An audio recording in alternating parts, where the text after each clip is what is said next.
And welcome back to another episode of Detonation. We got a really cool one coming up. It's David Shumaker. He's here. He's ready. He's rocking and it's rolling.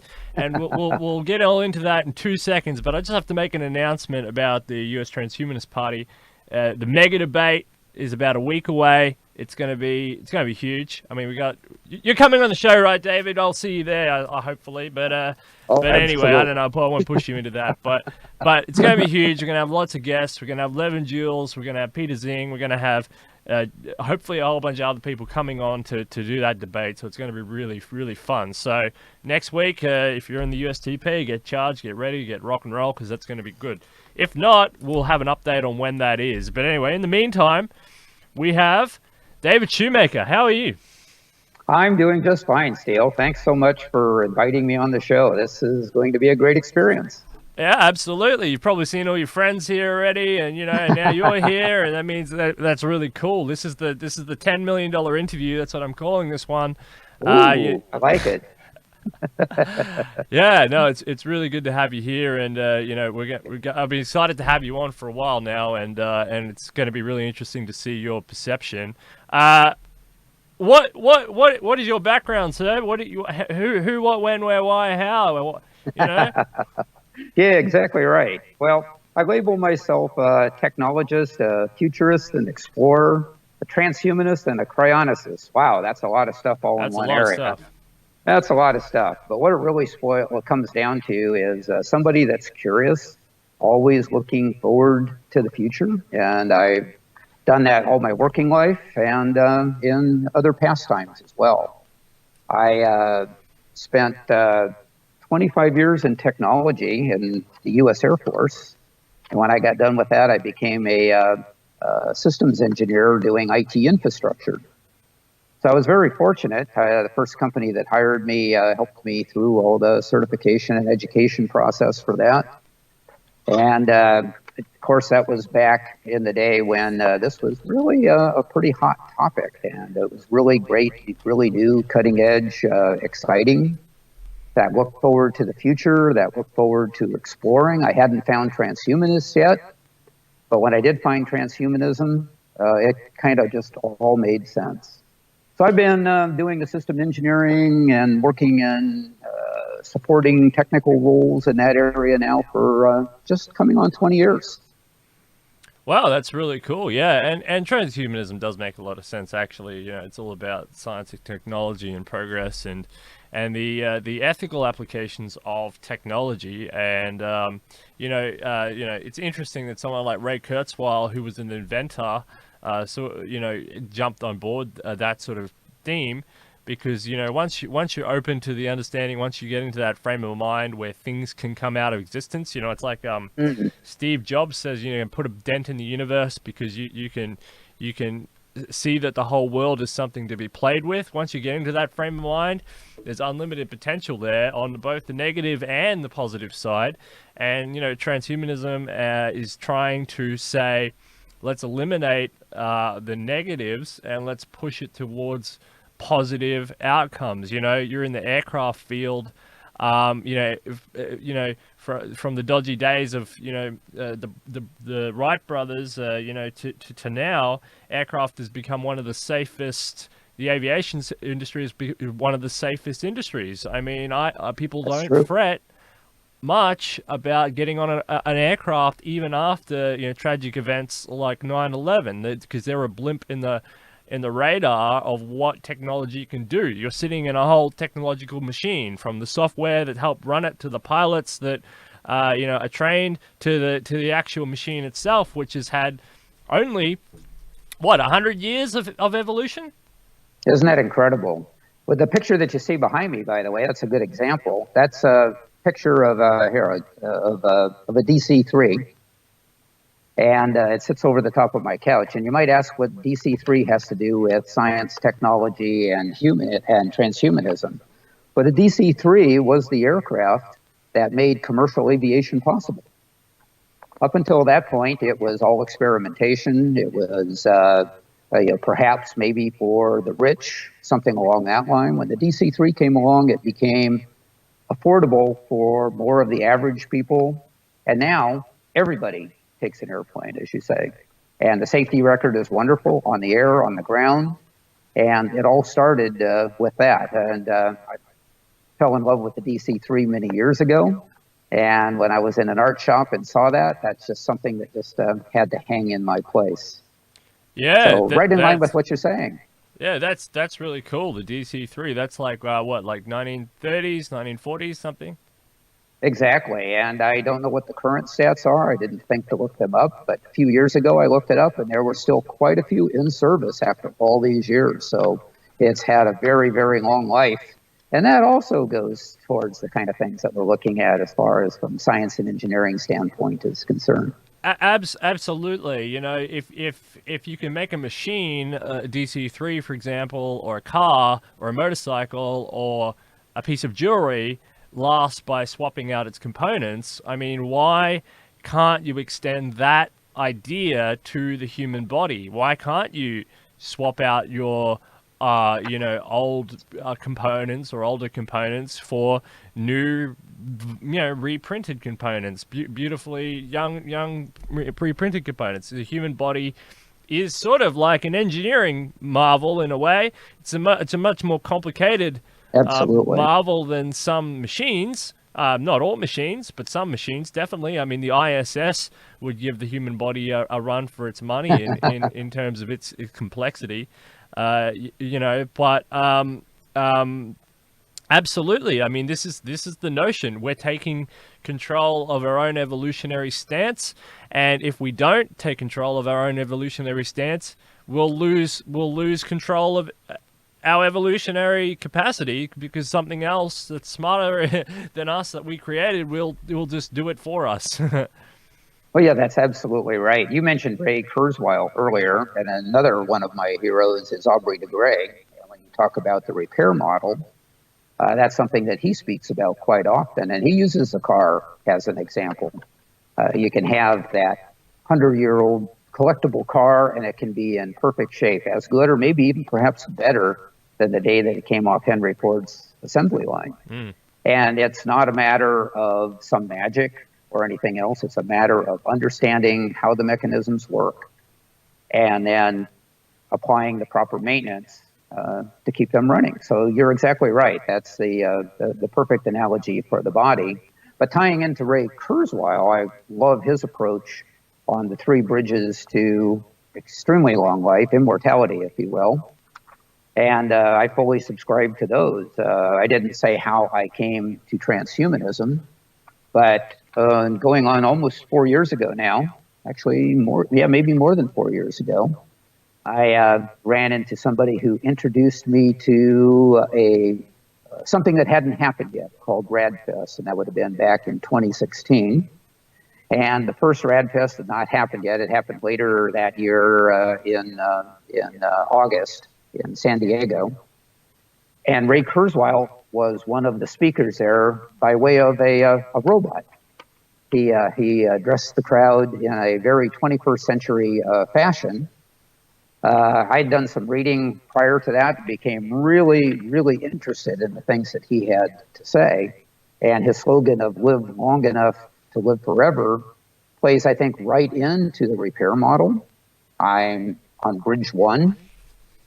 Taking my supplements, going to the gym, getting my sleep, getting my exercise, getting tested regularly to see where I'm at, and taking quick action to keep myself as healthy as I can for as long as I can. And then starting to employ Bridge 2.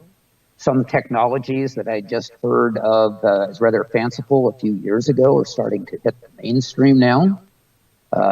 Stem cell technology being one of them, and I had stem cell injections myself here a little more than a year ago for a condition that I had. That would not have been possible, say, 4 or 5 years ago to be able to do that. So Bridge 2 is the start of those kind of technologies. And then I'm very anxious to see where nanotechnology, which is in its infancy now, is going to go for the future. So I think this whole idea of radical life extension, or RLE for short, is something that previous generations have not been able to really think about from a scientific standpoint, from possibility.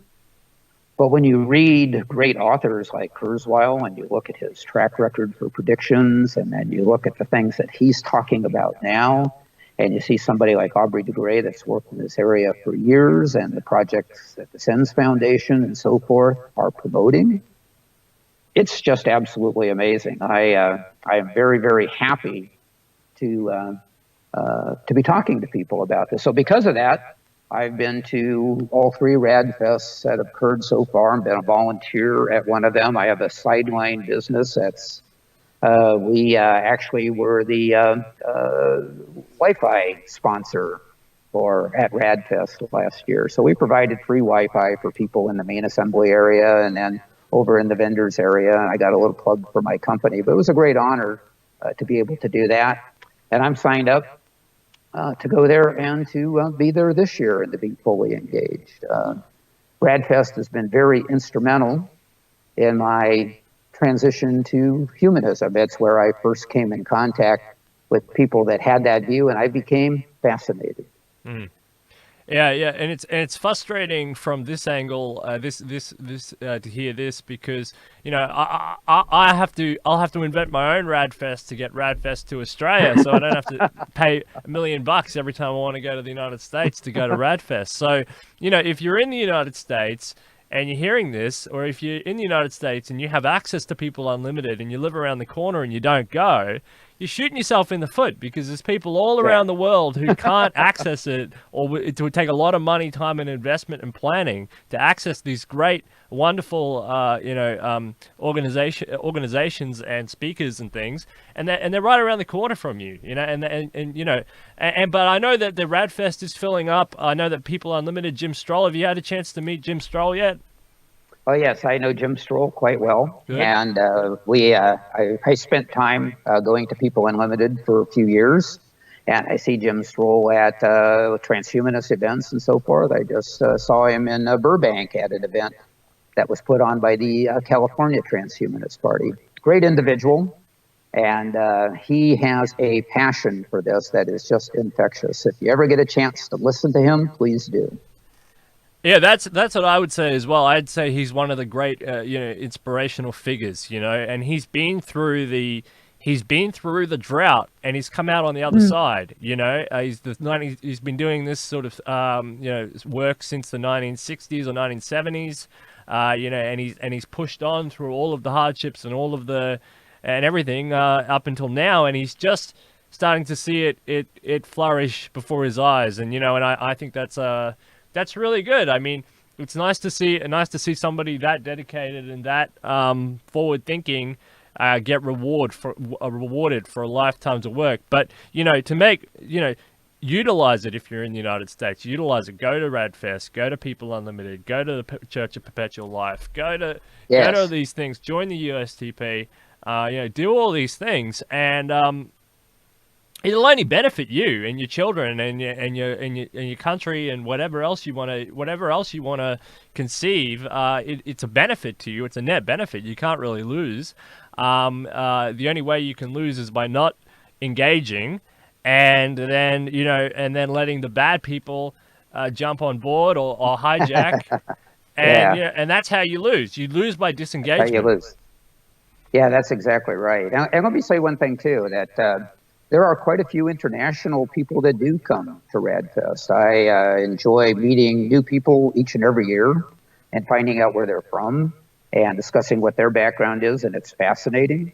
And then stay in contact with them on Facebook. Facebook's a wonderful way to do that. And there's somebody that I've met, and maybe they don't come every year. Well, like for example, I'll throw out a challenge, okay? My partner, she is from Auckland, New Zealand. So we go every other year. Why not invest in yourself? I go to Auckland, New Zealand to see family, and I go to Auckland, New Zealand for a little business, but also come to RadFest. Maybe once, maybe every other year, maybe every third year. Come one time. I suggest that if you come one time, you're going to want to come again. Yeah, absolutely. Yeah, it's amazing like that. And international participants, someone as important as Jose Cordero, who's come on this show, That's fantastic. I mean, he's a living legend essentially. His Yes. resume is too long to explain and go into. He's a fundamental player in global politics essentially. Kurzweil. I mean, that's Google. I mean, there's a whole bunch of cool stuff. Anyway, it's cool. Yeah, I hope I'll get over there ASAP. Oh, Singularity U is the other one. Peter Diamandis. Yes. With that, we've got that going on here right now in Sydney. That's through Peter Zing and his transhumanist Australia stuff, and yeah, that's fantastic as well. I mean, Singularity U is also really good. It concentrates very heavily on technology, the technological advancements, robotics, cybernetics, a whole bunch of cool stuff. But it's the same sort of thing. It's a very positive environment, and they're trying to establish that the public needs to wake up to set up safeguards for some of these technologies and channel these in a non what's that movie? The one I never watched, Terminator. Oh, wow. Non-Terminator direction. Yeah, I'm glad you didn't watch that movie. I think that it presents probably the worst side of the future that we could look forward to. Yeah, But I'm not a fan of movies in general. I don't watch many movies, so movie talk doesn't really interest me very much. But I like reading books and stuff. But I know it's the dystopian one. yeah, it is. However, it does start conversation. Mm. And I think to your point, I think we do need to talk about ethics, morality around these issues. We also need to talk about the possibility of the science and the engineering, especially as it applies to health. And even a movie like Terminator, when I tell somebody that I'm interested in radical life extension, I'm interested in techno-positive future, usually that movie comes up. And there can be some great talking points in that as far as, that's a Hollywood drama. But let's learn from these things. Let's move forward. Let's take a look at the technologies that are coming our way. And then let's start having these conversations about what we should be doing with them and how they should be used in society. And let's start talking about them before they get here. Because with the acceleration of science and technology right now, it's too late to talk about them after they arrive. Absolutely, and I appreciate you coming on this show and supporting that cause, because you can understand what's going on here. So that's fundamental, and I thank you for that. You're an Alcor member. Why are you involved with Alcor? Well, I was involved with Alcor because I was exposed to it. Now, back in the 70s, I think it's probably the first time that I heard about cryonics, and that seemed like sci-fi to me back then. And back in the 70s, the science and the technology were altogether different. But as I progressed in my engineering career, and as I started seeing enhancements, as I started seeing upgrades, as I started seeing how things are miniaturized and moved forward, essentially progress in all of those areas in the area that I'm working in. Then I started looking at life sciences, especially when I became exposed to RADFest and the Coalition for Radical Life Extension and People Unlimited. And I thought, so where is this going to take us forward? So I too like to read, and I spent a lot of time reading books on this. I've read Kurzweil's books. I've read Aubrey de Grey's book. I've read David Wood's latest book. I've read quite a few. But anyway, the point is, all of that inspired me to say that what I'd seen in my part of the technological world is now moving into biology. It's now moving into gene therapy. It's now moving into all of these things. And those are great. And those are all moving at an accelerated rate. Also, improvements in cryonics, improvements in the vertification process, improvements in the legal aspects, even the non-technical aspects have all moved forward. So I see a convergence there. I have made the decision that I'm going to do whatever is within my power to see, to experience as much of the future as I can. So another 50 years, another 100 years, another 200 years, another 500 years, whatever that might be. And I want to take advantage of everything. So I'd already mentioned about taking advantage of Ray Kurzweil's 3 bridges and taking that seriously, and looking at the repair model from Aubrey de Grey, and looking at so many things from others.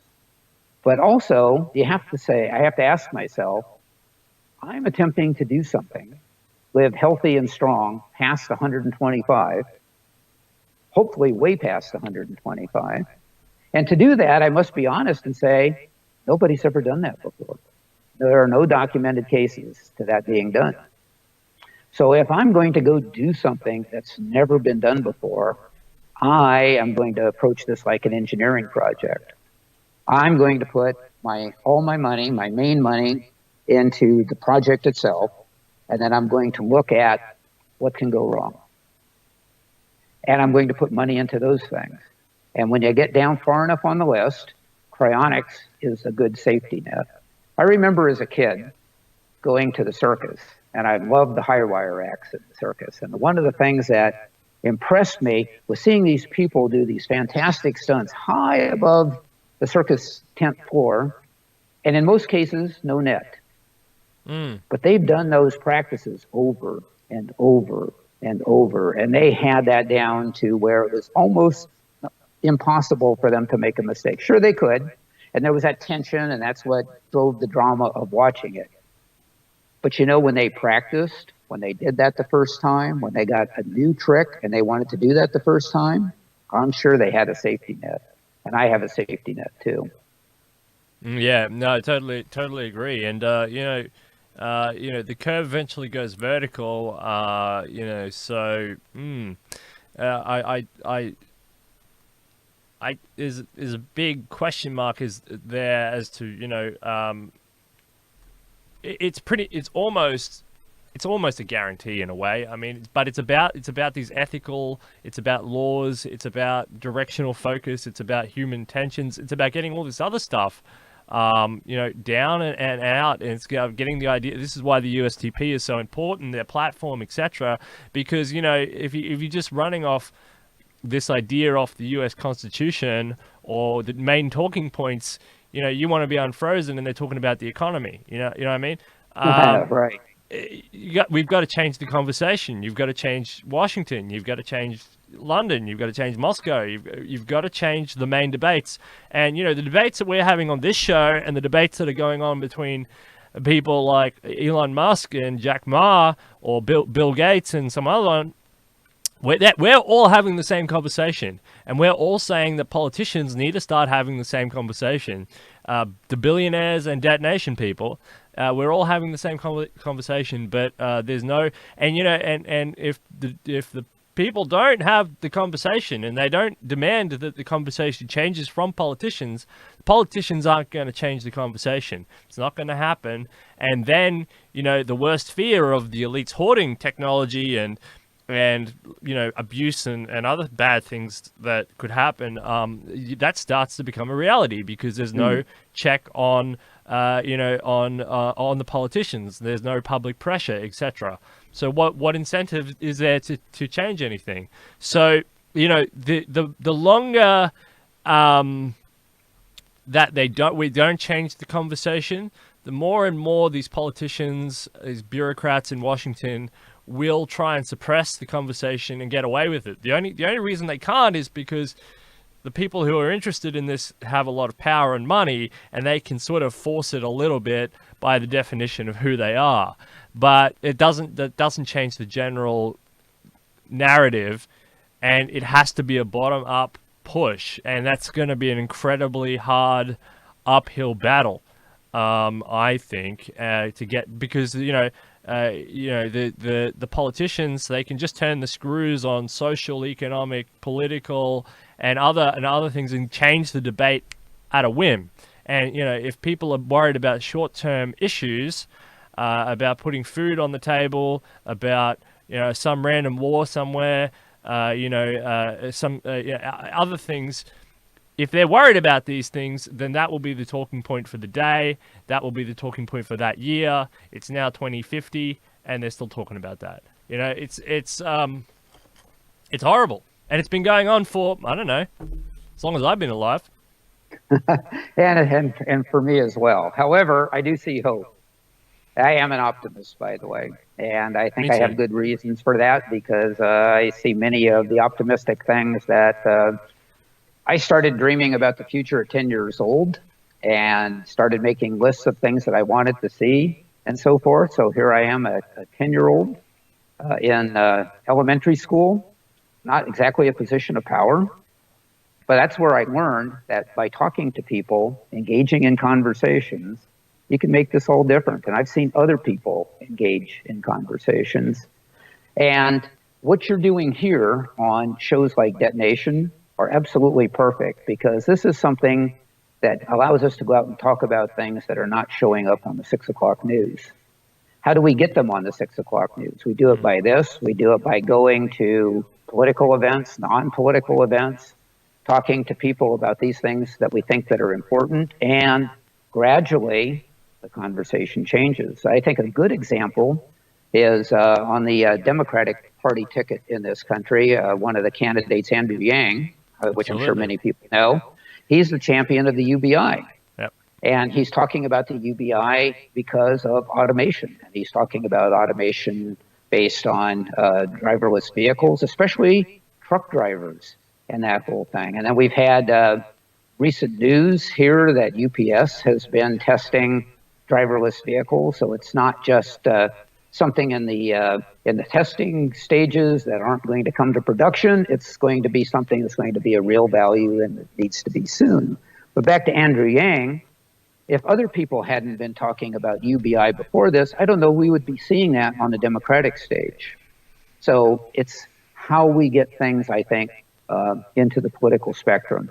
And there's go ahead. Sorry, and there's different solutions on both sides of the aisle. Like you mentioned, I just want to touch on this quickly before you change it because this is really important. Andrew Yang, yeah, bringing the UBI on, and you know, someone with the biggest ratings is Tucker Carlson. And what's Tucker Carlson saying? He says basically, he does talk about it. He does talk about automation, but he approaches it from an interesting angle where he says we can't allow the trucks to be automated because the group that's going to be between 25 and 40, this huge number of employed peoples is going to lose their job, and imagine the social dislocation that's going to happen from that.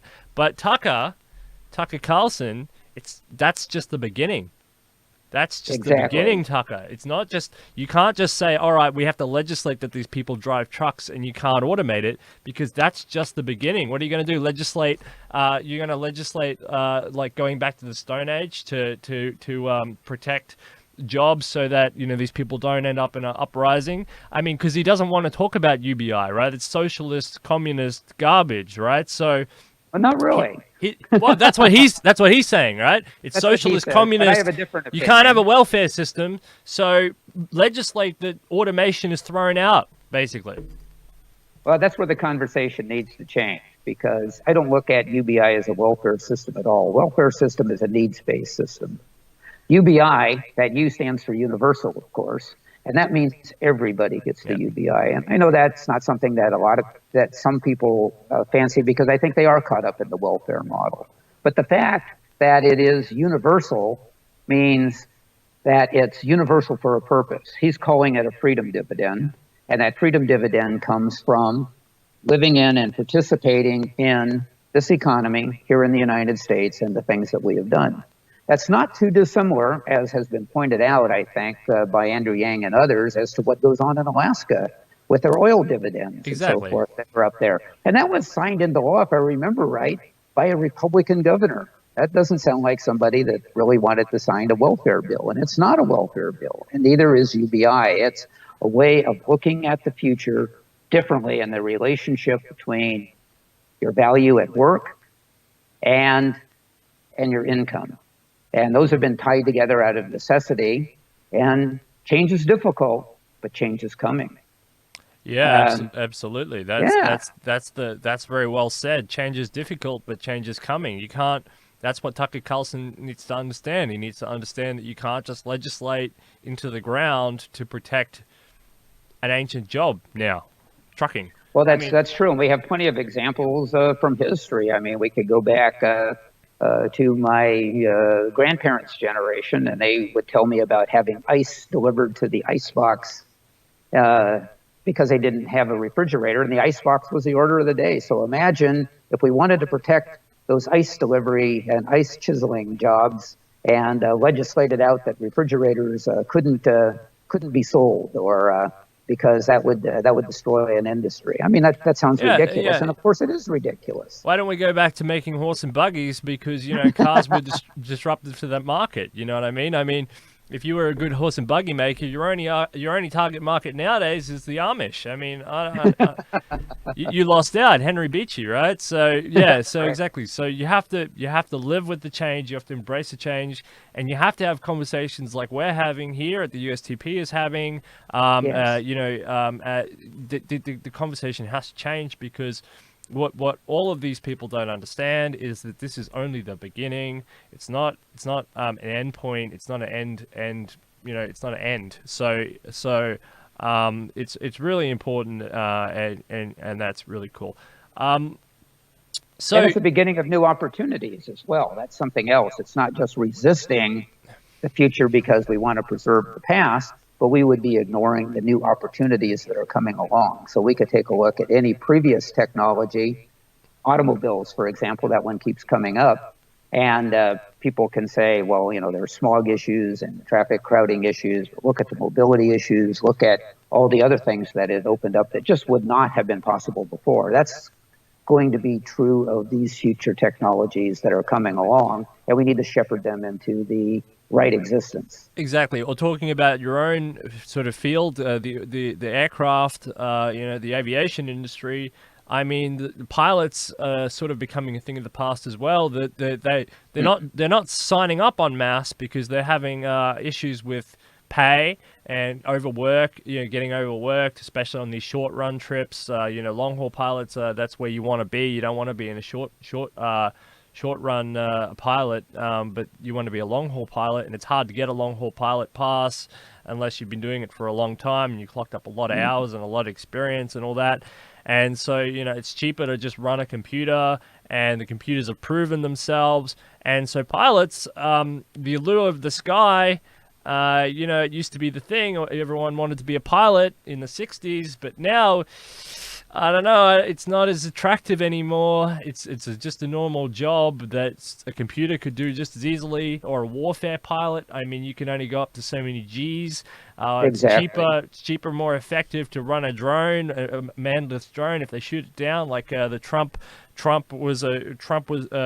drone over Iran was a huge watershed moment in history. Got shot down, and it didn't trigger World War III because there wasn't a pilot in there. But if there was a pilot in that plane doing a spy mission over Iran and it got shot down, the world would look very different today. So there's a benefit in there, sort of. You can sort of calculate a benefit in there. But pilots are, they're smart people. They'll just find new jobs and new facilities and new opportunities, and maybe spending time in on a beach is more fun anyway. I don't know. Well, I think it goes back and goes to the point of tying jobs to not only the money that you make, but your prestige or what you do. I mean, when somebody would ask me, especially years ago, and they would say, "So what do you do?" I would say, I do this for the Air Force, or I engineer these kinds of systems for companies. And I would say that sort of thing because I identified with what I did for money to be my chief value to society. But my chief value to society might have been being a father and raising a couple of children and now having some grandchildren. It may be being involved in causes and activities like this. I've jumped in full force. I joined the U.S. Transhumanist Party not long after I found out about it, and lamented the fact that there wasn't an Arizona Transhumanist Party. And at that time, I didn't have the bandwidth to be able to take that on from a startup operation. But when it did get started, I was right in there, and some of my other time freed up. But the point is, when somebody asks you what you do, it doesn't have to say, I'm a very successful talk show host. You can say, I bring spotlight on issues that are crucial to society and for the future moving forward. There's a difference. I totally love this. It's a very Alan Watts. We've got John Kurtz or Carrots, and I call him the Alan Watts of the candidates, which we'll get into in just a sec. But I like this notion of do what you love and the money will follow. I think this is really, really true. Because you bring value, and bringing value is what capitalism is all about. Once you can bring a value to other people, the money sort of fills in the void, and people become very successful over doing service to others, as opposed to looking to make money because for the sake of making money. They just usually end up working for other people who've already found that, and that's what happens. So tell us more about the Arizona Transhumanist Party very quickly. It sounds exciting. I mean, Ben Zion's the captain or whatever, isn't he? Yeah, he's the chair. And I started out attending meetings a few months back, and I guess my passion showed through because I'm now the vice chair of the Arizona Transhumanist Party, and I'm taking on the goal of looking to build this. We are now in a political season, and as you mentioned, Ben Zion is the chair of the party, of the Arizona Transhumanist Party, that is. And he's also, as I'm sure all your viewers know, one of the presidential hopefuls for the U.S. Transhumanist Party. So he's been putting a lot of time and interest in that. So it's been a parallel operation. I've been able to get out and talk to people that I know from the transhumanist world, from the immortalist world, for people that are into life extension. And we're slowly growing the party that way. We're having a super longevity group that I'm involved in. We're bringing a couple of the candidates, people that have appeared on your show, will be coming to a Zoom telecast for our particular members. And we're doing one next Monday and one the following Monday. So this all ties in to the excitement, I think, around the Arizona Transhumanist Party. Yeah, that's really cool. All right, so good luck with the Arizona Transhumanist Party, and hopefully it continues to grow. I hear it's a fairly large already, and it's going to keep getting bigger, so that's good. And you can network with other large entities like the California Transhumanist Party and Newton Lee over there, doing a great job. Absolutely. Over there. That's fantastic. So let's talk about the candidates in the race. How are you liking the race, first of all? What do you reckon? Well, that is a loaded question. I guess I'll start from the beginning. This will not be a short answer. My apologies in advance. Originally, of course, we know that there were 3 candidates. And so my first goal was to learn about those. I really didn't know Ben. I didn't know Charles, and I didn't know Rachel, and those were the 3 original candidates. And I spent some time researching them. And I must say that not only I was attracted to Ben from a candidate standpoint, not just because he's a local guy, though that does make it convenient, but his campaign slogan is radical life extension is closer than you think. And you've already discovered that radical life extension is very important to me. So at that point, it's like, okay, I want to get to know this guy a little better and see what's going on. And he's got this thing called the Futurist New Deal. And I looked at that, and radical life extension figures in there in each one of the different elements. I made some notes because I didn't want to get lost on that. But the idea that the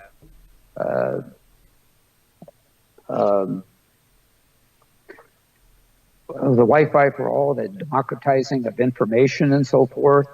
The federal land leases. The federal land lease, and then of course Ben has his own UBI proposal. So I think the more conversation about that, the better.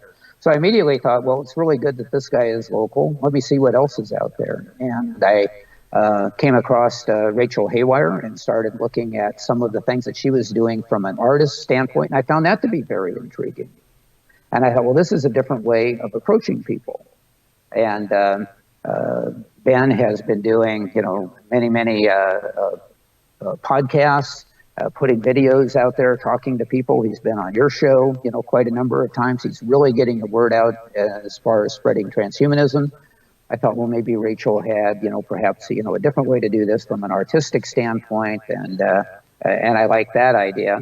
And then Charles, I got a chance to meet him, and he's tall, right? I met him in person over in Burbank, and he is very tall. That's what I hear. I hear he's extremely tall. He is extremely tall, and I love his 222 initiative. He is the social justice candidate. That's my analysis of him, and that shows a side of transhumanism that I really like. He has a tie-in with the transhumanist, California Transhumanist Party, even though Charles is from Florida, and Newton Lee, so that's very credible.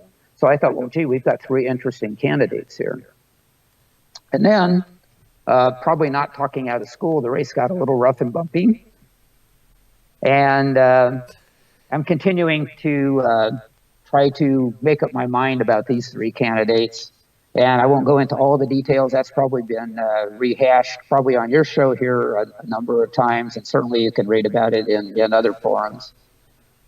And the decision was made by Gennady, the U.S. Transhumanist Party chairman, to extend the period of time for campaigning and for voter registration, and when the actual election is going to occur, and the fact that more candidates could enter the race, which tended to make it even more interesting.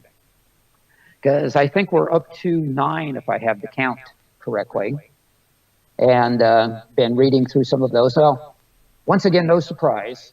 When I would read those candidate profiles, the first thing I would look for is, how does this candidate address radical life extension? Radical life extension, out of the 3 core values of the U.S. Transhumanist Party, is core value number 1, happens to be my core value number 1. So I was using that to judge them as well. And to look at, if they don't address radical life extension specifically, then how do their policies affect radical life extension, in my estimation. And I found some that were quite interesting. But I think maybe because Ben is local, Ben's focus is on radical life extension, and I think his supporting platform is very strong for that. I have very unashamedly thrown all my support and campaigning practice in behind Ben Zion. So I truly want Ben Zion to be the one who emerges from this victorious. All right, so that's an endorsement from you, Mr. Shumaker. Okay, that's breaking news right there. Unless it wasn't breaking news, I don't know, but it's confirmed on this show anyway. So that's interesting. All right, so Ben Zion's got a David Shumaker endorsement. So that's Dan Elton and now David Shumaker officially. And Dr. Dan Elton is an incredibly smart gentleman as well. Yes, he is. I appreciated him coming on the show, as well. Talking about medical AI, which is very close to radical life extension. If you want radical life extension, if you can improve the AI sufficiently, eliminating cancer is not that far away with that sort of stuff, because the medical AI will, imaging processes and stuff will pick it up a million times better than a human doctor could, and you can eliminate these sorts of things really, really early. Self-adjusting robots, nanorobots, and all that. They've got those brain worms now that you can put. They're working on neuron cleaners. I mean, a lot of this is really cool stuff emerging in the medical industry there. And I guess if you're into radical life extension, you'd want the best for the medical industry and the AI that's coming out of that. So the 2 and 2 go together. So that's very interesting. All right. So it is, and I want to inject one thing if I can, which is the fact that I love all those things that you pointed out. And some people might look at those and say, well, that sounds like that's a ways off, and we can't forecast when these things will happen. But I want to say that I think that there are nearer term things along that line that may help too.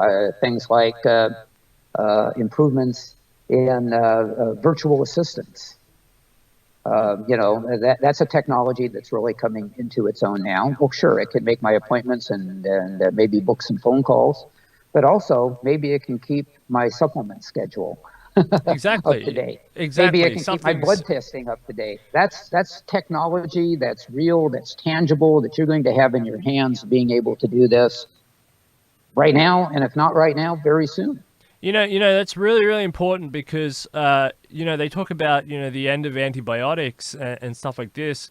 And one of the main reasons that some of these diseases are building up antibiotic resistance is simply because a doctor prescribes you a full dose, and people, they take half the dose and then they get better, and they're like, wow, that's fantastic. And Yes, they throw the right. rest out because they're thinking Yes. arrogantly that they've finished. But what they've done is they've taken half the recommended dose.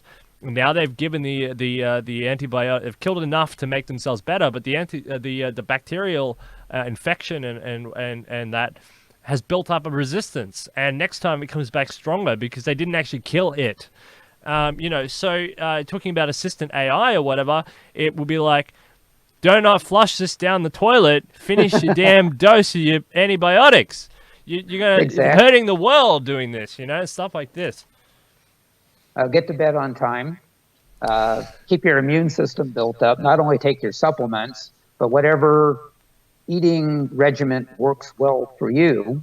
A big part of that is maintaining that. And sure, I can maintain mine on a day-to-day basis when I'm in my local and normal processes. I get up at this time, I do this at this time, I go to work at this time. That's easy. But when I travel, when I have guests, when I do some other things, those can be difficult. And I would love to have my assistant be able to keep me on track and to keep me in check. And it's up to me to not look at that as being pestered by that, but actually being able to help. When I start running low on certain things, for it to start doing the ordering for me. Now, maybe I think of these things because I'm coming from that system engineering background, and we always try to automate business processes to make them quicker, more reliable, less error prone. We're going to be able to do that in our daily lives for ourselves. And I think logically, I mean, that's the whole point that's what progress is. Once you can enhance actual human life, I think that's where actually we're all trying to go anyway. We're not, the point of humans building giant steel mills or building ships to transport goods across the world isn't because we really wanted to build ships. I mean, some people did, but it's not, building a big commercial infrastructure for whatever. It's not really that. It's because we're trying to service and make our own lives better. And that's the end product, is actually improving our own lives. So if you can get rid of the steel mill and you can get rid of the ships because the cost is so reduced, and you can 3D print it and you can do all that other stuff. Yes. And you can take a lot of pressure off nature, which then also improves our own lives. And there's instead of a negative feedback loop, you get a positive feedback loop where we're getting improved lives, improved healthcare outcomes, better living conditions, and we take pressure off the global environment and other resource depleting arenas. I mean, this sounds like a win-win to me. It definitely is a win-win, and it comes by embracing the technologies, by seeing that they get used appropriately, by seeing that whatever concerns come up, say, from privacy issues or anything along that line, anything that would impact it as far as how it could be used out there, all goes back to having conversations, talking about it in forums like this, talking about it at the grocery store, talking about it at the PTA meeting, talking about it, wherever you can. Because that goes back to your point of how do we put pressure on people that are interested in maintaining the status quo, maybe for financial reasons. That can certainly happen in capitalism or in other economic models. But also, people were resistant to change. So sometimes there's that wanting to just stay with what we know and not go with something that's new. And this goes to my point, is that we need to embrace the future because of all these things that will come from it, that will make ourselves better, It'll make the environment better. And I want to be around for a good long time, but I'm still also interested in making this better for my daughter, my granddaughter, their granddaughters, and so on. So it is that feedback loop that you're talking about that drives us forward and drives my excitement about this. Absolutely. Thank you so much for all your kind words and your insights. It's been really cool. It's been a great honor.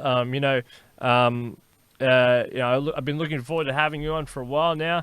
and radical life extension is important, and it begins, I guess, in the mind. When people change their minds on radical life extension, and they start to think that they want to do it. I mean, it's kind of interesting that people go to the doctor when they're sick and they say, "Oh, I hate being sick." And then they're healthy and they kind of forget about the fact that they were ever sick, and then they stop, pushing in that arena. Or it takes a tragic event or something for people to actually get involved in medicine, and or they push through there because of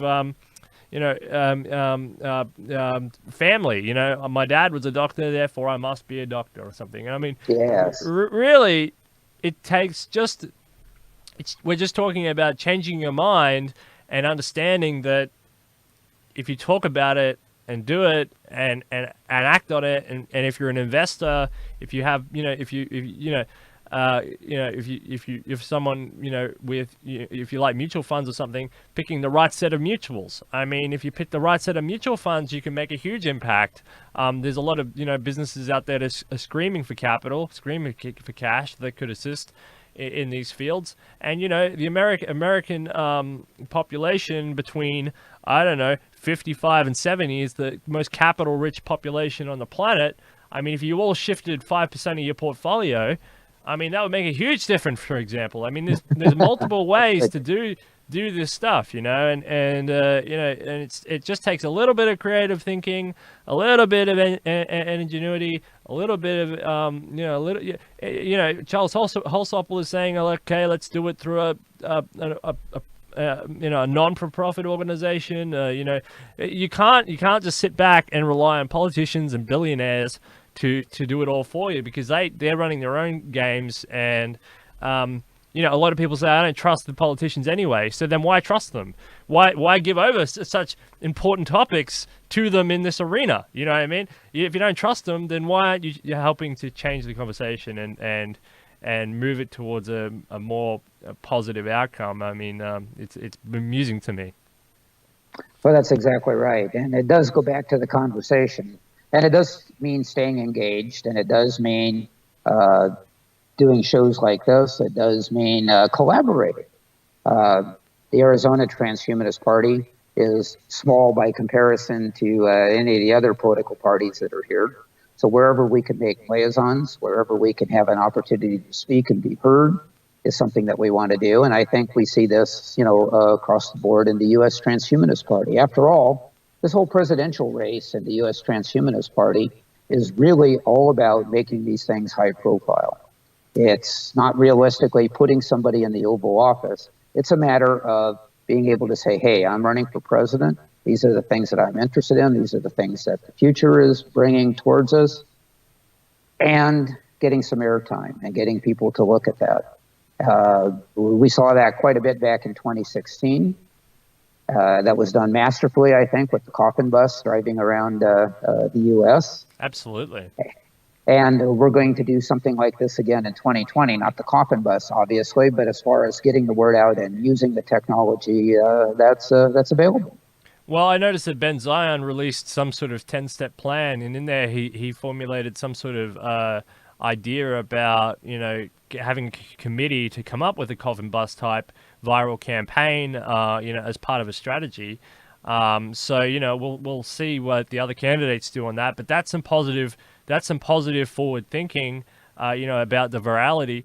I mean, this party has attracted, different organizations and different people and different profiles from all over the spectrum, political spectrum, media spectrum, and others. So, and the amount of, Janani is really smart. I mean, and so is Zoltan Itzvan for launching this, because the amount of free labor that they extract is tens of thousands of hours. Because it's a political process. So you have to, when it's politics, because I love politics, I'm really into politics.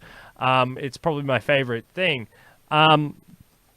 Yeah, it's tens of thousands of hours of free labor at thinking in a really dynamic way, which includes, basically all the systems and all the processes and all the world issues that we talk about here as sort of fodder for a larger program, and it's sort of invites the best and the worst, but the best of what people have to offer. Otherwise, they get left in the ideological dust. And I really think that's kind of really, really clever what they've done there, because the amount of free labor is just enormous that they've extracted, and ideas and creativity that they can get from a simple thing like a party. Yes, that's right. People don't think anything of that as far as when it comes to politics, donating time, making phone calls, going door to door, talking, presenting. Yeah, you're exactly right as far as being able to do that in a political setting. One of the other things I want to point out, too, is I love the fact that politics has its seasons. And of course, right now we're going into a political season here in the U.S., so people will jump in for the season and dedicate their time to that. People will pay attention to what's going on because it's that season. And I like the philosophy of transhumanism, but that's kind of an everyday thing. And so you have books and you have videos and you have other ways to communicate. And those are great, and they can create a little splash around their start. But there's something about the political season. I mean, you can almost equate it to something like the holiday season, the Christmas season, where people know it's coming, and people get prepared for it, and people get into it, and people get excited about it, and you go through that process. Well, the political season is that way as well. And whatever you think of the political season, whatever you think of the candidates, it's pretty hard not to have a conversation about that. So it's a great time to be talking transhumanism. Absolutely. Thank you, David. Is there any final comments you'd like to say? You know who the type of people who watch this show. Anything you want to say to any of those people, or final comments, or anything about Radfest or any of your longevity? Anything you want to say before we leave?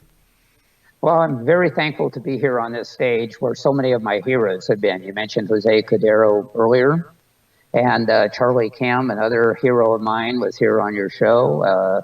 And then so many more that I am just pleased to share the same stage and to be able to talk directly about those things.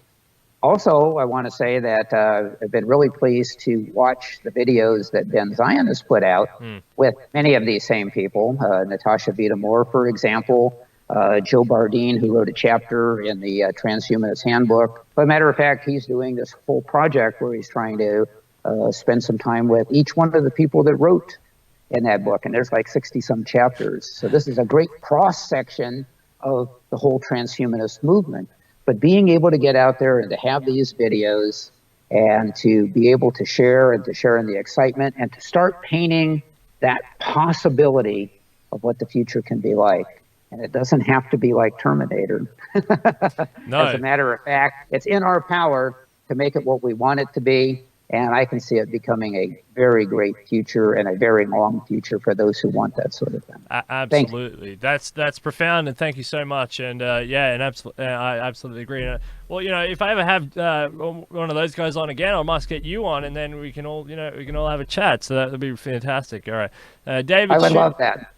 yeah. I'll see if I can order those. I think Charlie Cam would definitely be up for something like that. Charlie's a very lovely person. So. He is. He's marvelous. Incredibly intelligent. So yeah, so it's fantastic.